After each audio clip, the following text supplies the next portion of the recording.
राजा और बंदरिया की कहानी। बहुत समय पहले की बात है। एक दूर देश में एक प्रतापी राजा राज्य करता था। उसका नाम राजा विक्रम था। वह बहुत ही बुद्धिमान, न्यायप्रिय और परोपकारी था। उसके राज्य में किसी भी प्रकार का अन्याय नहीं होता था और प्रजा उसे अत्यंत प्रेम करती थी। परंतु एक समस्या थी। राजा को बच्चों से बहुत प्रेम था, लेकिन उसकी कोई संतान नहीं थी। इस कारण वह अक्सर उदास और चिंतित रहता था। राजमहल के बगीचे में एक बहुत पुराना विशाल वटवृक्ष था। उसकी घनी छाया में एक बंदरिया अपनी छोटी बच्ची के साथ रहती थी। वह बहुत ही चंचल और तेज बुद्धि वाली थी। वह हमेशा राजा को महल की बालकनी से चिंतित देखकर सोचती थी कि आखिर यह महान राजा इतना उदास क्यों रहता है। राजा और बंदरिया की मुलाकात। एक दिन राजा उदास मन से बगीचे में टहल रहा था। उसने देखा कि बंदरिया पेड़ की डाल पर बैठकर अपनी बच्ची को बड़े प्रेम से सहला रही थी और हंस-हंस कर खेल रही थी। बच्ची भी अपनी माँ से लिपटकर आनंदित हो रही थी। राजा यह दृश्य देखकर भावुक हो गया और उसकी आंखों में आंसू आ गए। राजा के दुख को समझकर बंदरिया ने अपनी बच्ची को गोद में लिया और राजा के पास आ गई। वह सहजता से राजा के पास बैठ गई और अपनी आंखों में कोमलता भरकर बोली, हे राजन, आप इतने दुखी क्यों हैं? आपका महल इतना सुंदर है, आपकी प्रजा आपको इतना प्रेम करती है, फिर भी आपकी आंखों में उदासी क्यों है? राजा को यह सुनकर आश्चर्य हुआ कि एक साधारण सी बंदरिया उससे बातें कर रही है, परंतु उसके शब्दों में इतनी करुणा और स्नेह था कि राजा ने अपने मन की पीड़ा उसे बता दी। हे वनवासी मित्र, तुम्हारी ममता देखकर मुझे अपनी पीड़ा और अधिक बढ़ गई है। मैं भी चाहता हूँ कि मेरी गोद में एक संतान हो, जिसे मैं प्रेम कर सकूं, जिसे मैं स्नेह दूं।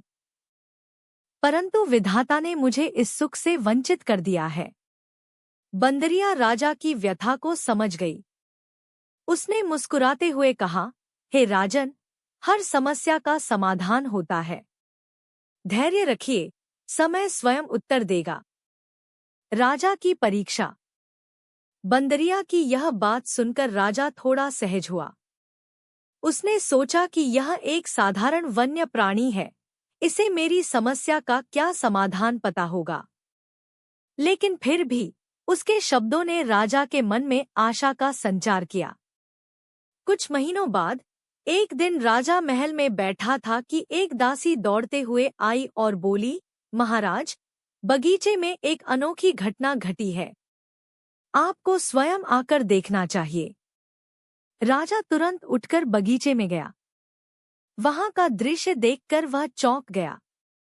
बंदरिया अपनी बच्ची को राजा की गोद में डालकर स्वयं दूर खड़ी हो गई। वह राजा को देख रही थी, मानो उसे परख रही हो। राजा ने अपने कोमल हाथों से बंदरिया की बच्ची को गोद में उठा लिया। वह बच्ची राजा के वस्त्र पकड़कर हंसने लगी। राजा को एक अनोखी अनुभूति हुई। उसका हृदय प्रेम से भर गया और उसकी आंखों से आंसू बहने लगे। बंदरिया मुस्कुराई और बोली, राजन, संतान का सुख केवल जन्म से नहीं, बल्कि प्रेम और अपनाने से प्राप्त होता है। अगर आप किसी को अपने हृदय से अपनाते हैं, तो वही आपकी सच्ची संतान बन जाती है। राजा को यह सुनकर गहरी अनुभूति हुई। उसने सोचा कि बंदरिया की बात में गहरा सत्य छिपा है। राजा का निर्णय। उस रात राजा ने अपनी रानी से इस घटना के बारे में बताया। रानी भी बहुत दिनों से संतान सुख की इच्छा रखती थी।